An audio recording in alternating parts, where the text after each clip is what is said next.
Guys कैसे हो? उम्मीद करता हूँ अच्छे होगे यार। मैं आज आपको एक कहानी सुनाने वाला हूँ। ये कहानी बड़ी इंस्पिरेशनल है। ये है एक छोटे से गाँव की। एक सुबह हो रखी थी। एक घर का सीन दिखाया जाता है हमें। उस घर के अंदर रामू नाम का एक लड़का रहता था। रामू के पिता किसान थे और उसके पिता के पास उसका एक खेत था, लेकिन खेत में फसल से ज़्यादा कर्ज़े की फसल उगती थी। उनके ऊपर बहुत ज़्यादा कर्ज़ा था और रामू जिस शहर में रहता था, वहाँ पर एक सिनेमा हॉल था। तो हर शाम को वहाँ पर एक फ़िल्म लगती थी और रामू उस फ़िल्म मतलब सिनेमा हॉल के बाहर बैठ के वो फ़िल्म देखता था और उसके हीरो को देख के कहता था, "एक दिन मैं भी ऐसा ही बनूँगा।" और उसकी चमकती आँखों को सब कुछ बयाँ कर देती थी खुद से ही। एक दिन एक रात उसने उठा और अपने पिता की कर्जे की बही खाता खोला और उसके अंदर नंबर देख के वो चौंक गया। तो उसके पिता ने कहा, बेटा चौंको मत, ये तो सिर्फ जीरो हैं, इसके आगे लगाने वाला नंबर तुम्हारे दिल में है। तुम इसे 9 भी बना सकते हो, 9 लाख कुछ भी बना सकते हो।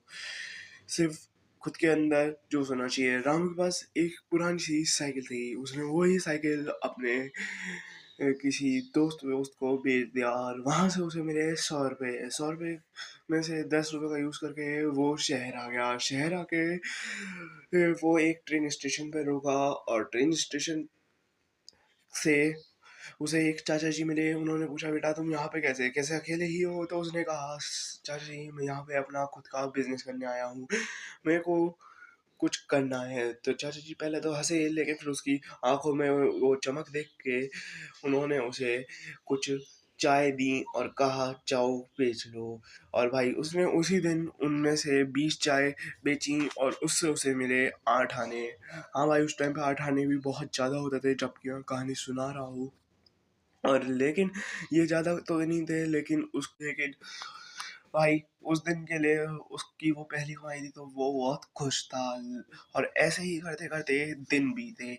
उसके बाद उसने अपना खुद का स्टॉल चालू किया, उसके बाद उसने दूसरा स्टॉल चालू किया और जो उसकी तरह लोग वहाँ पे आते थे काम की तलाश में, उन्हें वो काम देना चालू कर चुका था। और उन लोगों को भी उसी की तरह बहुत खुशी होती थी और उसने फिर अपना पहला बैनर चढ़ाया, रामू सब्जी वाला। और फिर उसके बाद लोग तो हँसे उसके ऊपर, लेकिन उसने लोगों के बारे में नहीं सोचा। उसने सोचा उसे क्या करना है, उसने लोगों की परवाह नहीं करी और ऐसे तुम भी मत करो। और हाँ, उसके बाद कुछ महीने बीते। महीनों में उसका काम बहुत ज़्यादा विस्तारित हो चुका था।